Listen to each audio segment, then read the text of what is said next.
Assalamualaikum warahmatullahi wabarakatuh. Kami dari kelompok 5 dari kelas SI 4606 akan mempresentasikan hasil tugas besar basis data mengenai database sistem rumah sakit. Sebelum melangkah lebih jauh, ada baiknya kita perkenalan dahulu, karena kata pepatah, tak kenal maka tak sayang. Next. Perkenalkan, nama saya Yohanarta Pratama dengan NIM 120.222.3041. Dan berikut adalah teman-teman saya. Nama saya Koton Bagaskoro dengan NIM 120.222.0120. Nama saya Nindita Fabriandini dengan NIM 120.2223.088. Nama saya Alveta Rizky Pratama dengan NIM 120.222.0295. Oke, next. Nah, karena kita sudah berkenalan, selanjutnya adalah masuk ke bab materi. Next. Bab yang pertama adalah pendahuluan. Nah, di bab 1 ini ada latar belakang, rumusan masalah, tujuan penelitian, dan manfaat penelitian. Oke, next. Yang pertama yaitu latar belakang. Pengelolaan data pada sistem rumah sakit sangat penting untuk mencapai efisiensi dan pelayanan yang optimal. Data pasien, dokter, dan obat-obatan perlu dikelola dan disimpan dengan benar. Database rumah sakit dapat digunakan untuk mengelola data-data tersebut, termasuk informasi pasien, obat, dokter, perawat, dan lainnya. Untuk merancang database rumah sakit yang efektif, penting untuk memahami konsep-konsep data dasar seperti IRD, model relasional, normalisasi data, dan menggunakan bahasa pemrograman seperti MySQL untuk mengimplementasikan database tersebut. Next. Nah, di sini kami mempunyai 5 rumusan masalah, yaitu yang pertama, bagaimana membuat entity relationship diagram yang sesuai. Yang kedua, bagaimana menghasilkan dan menjelaskan model relasional yang relevan. Yang ketiga, bagaimana melakukan normalisasi pada rancangan database rumah sakit. Yang keempat, bagaimana mengimplementasikan rancangan database rumah sakit ke MySQL menggunakan DDL dan DML. Dan yang terakhir yaitu menggunakan bagaimana mengimplementasikan store prosedur dan trigger dalam rancangan database rumah sakit. Oke, next. Nah, di sini kami juga mempunyai 5 tujuan penulisan, yaitu yang pertama, mengetahui entity relationship diagram yang sesuai. Yang kedua, menjelaskan dan menerapkan model relasional yang relevan. Yang ketiga, melakukan normalisasi pada rancangan database. Yang keempat, mengimplementasikan rancangan database rumah sakit ke MySQL. Dan yang terakhir, menjelaskan dan menerapkan model relasional yang relevan. Oke, next.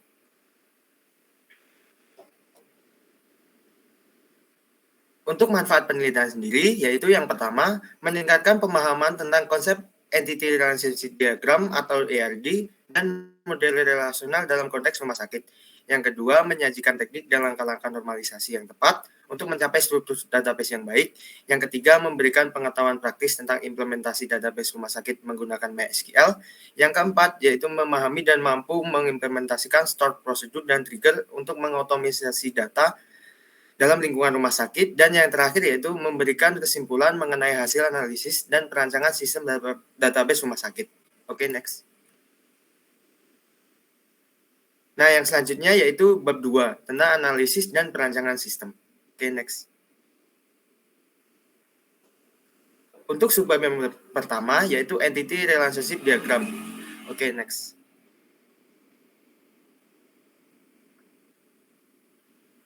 Gambar di samping adalah entity relationship diagram dari sistem database rumah sakit. Oke, next. Identifikasi entitas. Next. Di sini kami mempunyai 8 entitas, yaitu yang pertama pasien, dokter, perawat, staf, ruangan, pemeriksaan, rekam medis, dan obat. Next. Selanjutnya identifikasi atribut. Next. Entitas pasien memiliki ID pasien sebagai primary key dan ID dokter dan ID ruangan sebagai foreign key. Next. Entitas dokter mempunyai ID dokter sebagai primary key. Next. Entitas perawat memiliki ID perawat sebagai primary key dan ID dokter sebagai foreign key. Next.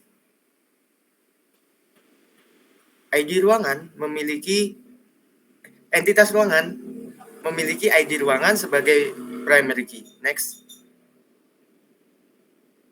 entitas rekam medis memiliki ID rekam medis sebagai primary key dan ID pasien sebagai foreign key. Next.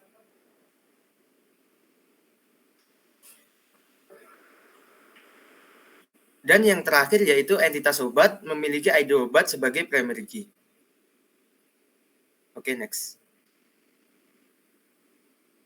Untuk selanjutnya yaitu identifikasi relasi. Next. Di sini kami mempunyai 7 relasi, yaitu yang pertama pasien dan ruangan memiliki relasi menempati, yang kedua pasien dan rekam medis memiliki relasi tercatat, dokter dan pasien memiliki relasi memeriksa, dokter dan obat memiliki relasi menentukan, perawat dan dokter memiliki relasi mendampingi, perawat dan pasien memiliki relasi merawat, dan yang terakhir obat dan pasien memiliki relasi dikonsumsi. Oke, next. Untuk selanjutnya yaitu identifikasi kardinalitas. Next. Di sini kami juga mempunyai 7 kardinalitas, yaitu yang pertama perawat dan pasien memiliki kardinalitas many to many, perawat dan dokter memiliki kardinalitas many to one, dokter dan obat memiliki kardinalitas one to many. Next. Obat dan pasien memiliki kardinalitas many to one, pasien dan ruangan memiliki kardinalitas many to one, pasien dan rekam medis memiliki kardinalitas one to many. Next. Dan untuk yang terakhir, dokter dan pasien memiliki kardinalitas one to many.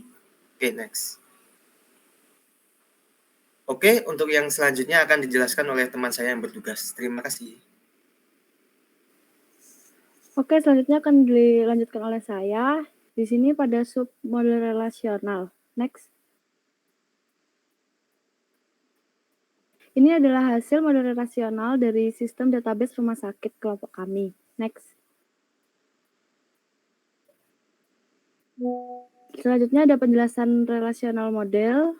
Next. Jadi dalam relasional model di sini ada entitas pasien, dokter, perawat. Next.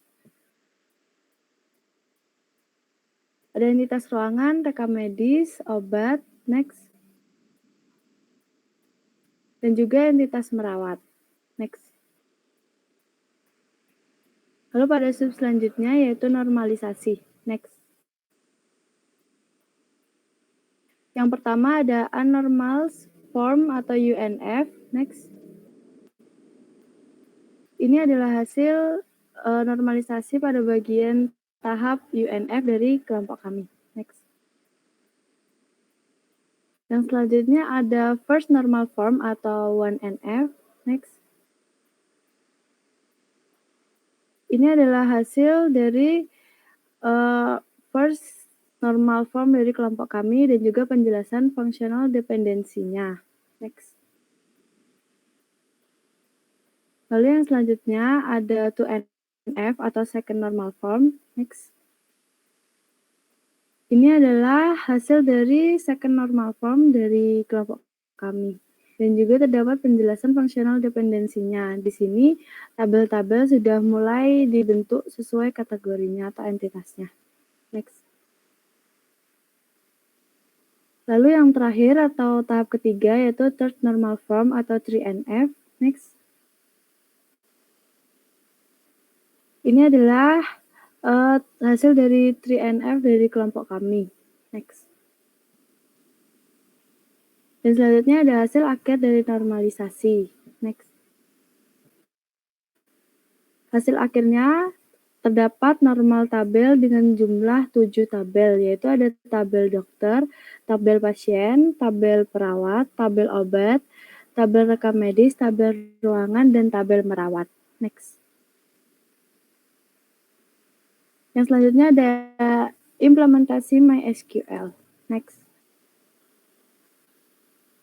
Yang pertama ada DDL atau Data Definition Language. Next. Jadi, apa itu DDL? DDL adalah bagian dari SQL yang digunakan untuk mendefinisikan struktur dan skema basis data. DDL mengizinkan pengguna untuk membuat, mengubah, dan menghapus objek dalam basis data seperti tabel, indeks, dan tampilan. Next. Lalu pada DDL yang pertama ada create. Create di sini digunakan untuk membuat objek baru dalam database. Next. Yang pertama, kami membuat database sistem rumah sakit. Berikut adalah sintak dan outputnya. Next. Lalu selanjutnya kami akan membuat tabel-tabel yang sudah kami tentukan di normalisasi tadi. Yang pertama ada tabel ruangan. Di sini ada sintak dan outputnya. Next. Lalu yang selanjutnya adalah membuat tabel dokter. Berikut adalah sintak dan outputnya. Next. Lalu terdapat tabel pasien. Berikut adalah sintak dan outputnya. Next. Lalu terdapat tabel perawat. Berikut adalah sintak dan outputnya. Next. Lalu terdapat tabel rekam medis, berikut adalah sintak dan outputnya. Next.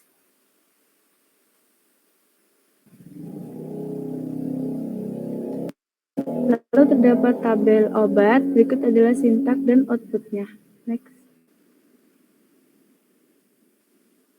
Dan ini adalah tabel terakhir atau tabel merawat atau tabel relasional perawat dan pasien. Berikut adalah sintak dan outputnya. Next.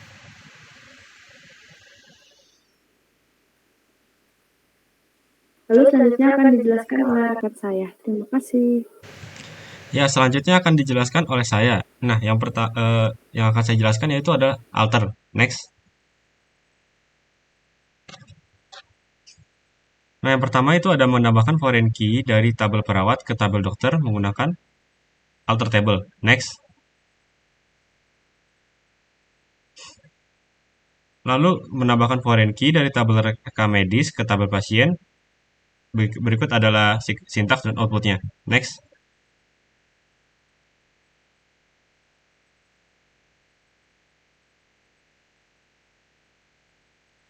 Lalu selanjutnya ada menambahkan foreign key dari tabel obat ke tabel pasien dan dokter. Berikut adalah sintaks dan outputnya. Next. Nah, lalu selanjutnya itu adalah drop. Next.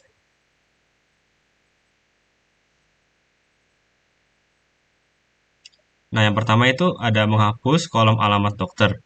Berikut adalah sintaks dan outputnya. Next. Lalu selanjutnya ada menghapus tabel ruangan. Berikut adalah sintaks dan outputnya. Next. Lalu selanjutnya ada menghapus database sistem rumah sakit. Berikut adalah sintaks dan outputnya. Next. Nah, selanjutnya itu adalah DML atau Data Manipulation Language. Apa sih DML itu? Jadi DML itu adalah singkatan dari Data Manipulation Language. DML adalah subbahasa SQL yang digunakan untuk memanipulasi data yang ada dalam tabel database. Tujuan utama DML adalah memungkinkan pengguna untuk mengambil, memasukkan, mengubah, dan menghapus data dalam database. Next. Nah, yang pertama itu ada insert data. Next.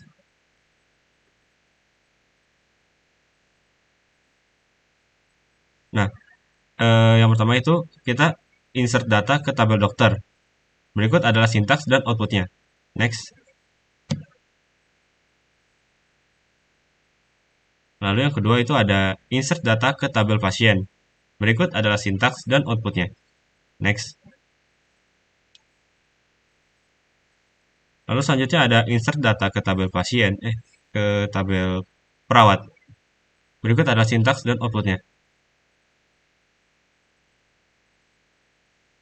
Next. Lalu ada insert data ke tabel obat. Berikut adalah sintaks dan outputnya. Next. Lalu selanjutnya ada insert data ke tabel ruangan. Berikut adalah sintaks dan outputnya. Next. Lalu selanjutnya ada insert data ke tabel rekam medis. Berikut adalah sintaks dan outputnya. Next. Lalu ada insert data ke tabel perawat, merawat pasien. Berikut adalah sintaks dan outputnya. Next.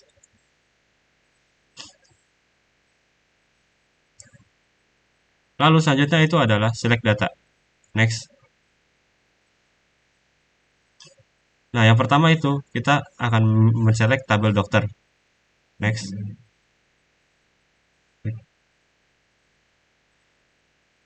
Lalu kita selanjutnya kita select ID obat dan nama obat dari tabel obat. Berikut ada sintaks dan outputnya. Next. Lalu selanjutnya ada select fasilitas dan harga yang lebih dari 350.000 dari tabel ruangan. Berikut adalah sintaks dan outputnya. Next. Lalu kita selanjutnya select data yang memiliki nilai berbeda dari tabel ruangan. Berikut adalah sintaks dan outputnya. Next. Lalu selanjutnya ada select data secara ascending dari kolom harga pada tabel ruangan. Berikut adalah sintaks dan outputnya.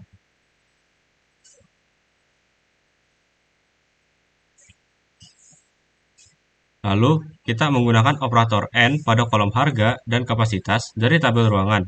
Berikut adalah sintaks dan outputnya. Next. Lalu, kita menggunakan operator OR pada kolom harga atau kapasitas dari tabel ruangan. Berikut adalah sintaks dan outputnya. Next. Lalu kita menggunakan operator NOT pada kolom harga dari tabel ruangan. Berikut adalah sintaks dan outputnya. Next.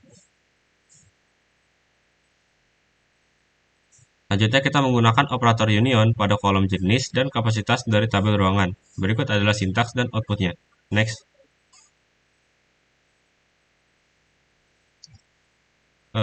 Lalu selanjutnya kita mengelompokkan data dari tabel dokter. Berikut adalah sintaks dan outputnya. Next. Nah, selanjutnya akan dijelaskan oleh teman saya yang bertugas. Untuk bagian selanjutnya adalah update. SQL update digunakan untuk mengubah data yang ada dalam tabel.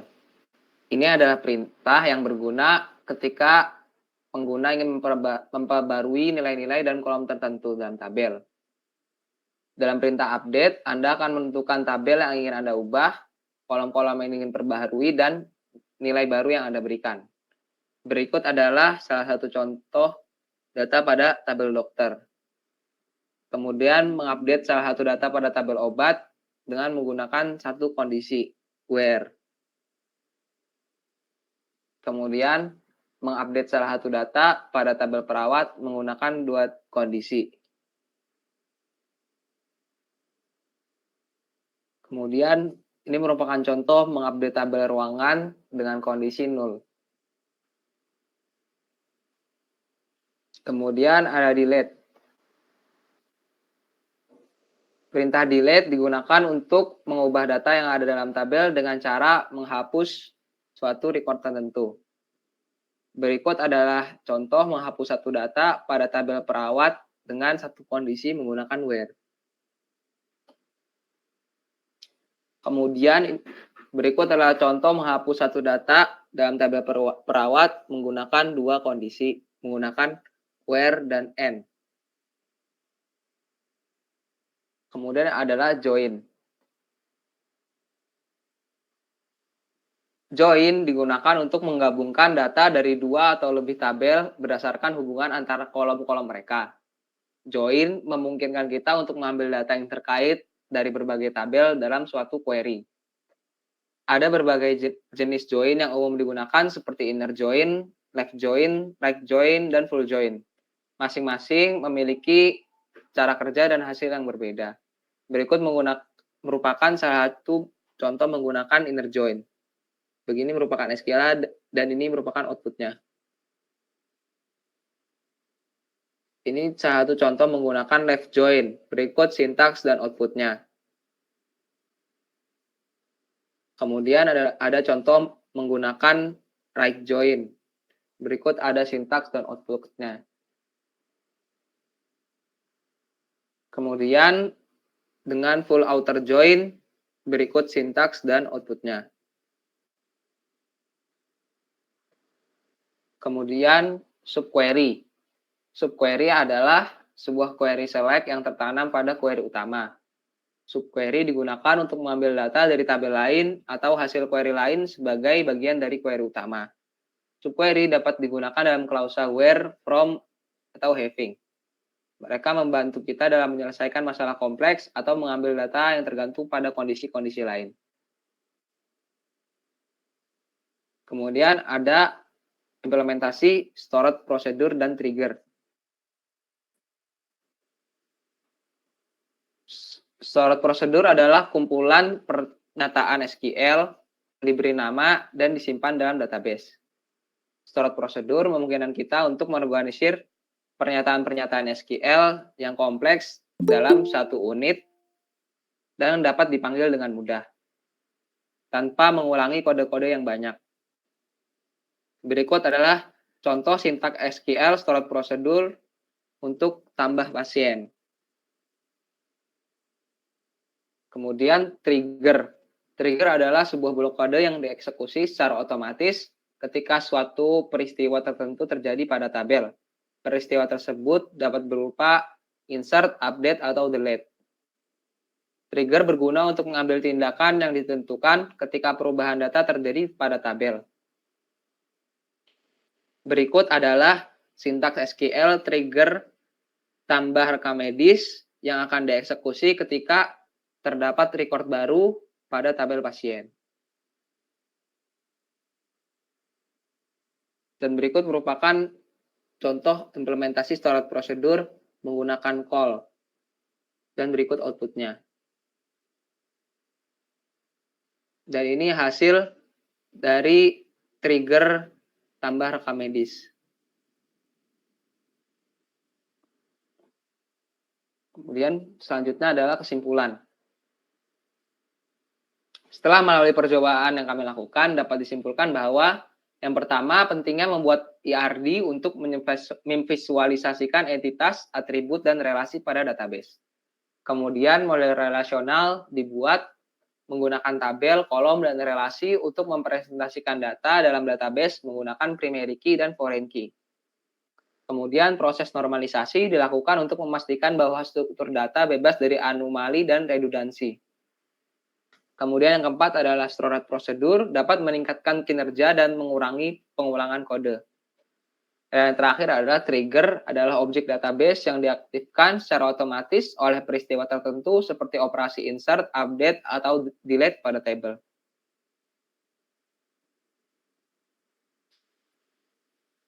Kemudian selanjutnya ada pembagian tugas anggota kelompok.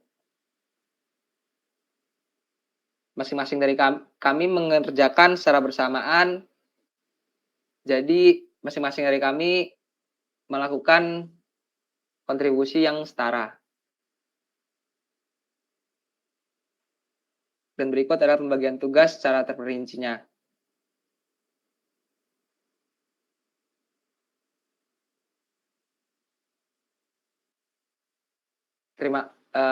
Akhir kata, terima kasih. Mohon maaf apabila ada kesalahan. Assalamualaikum warahmatullahi wabarakatuh.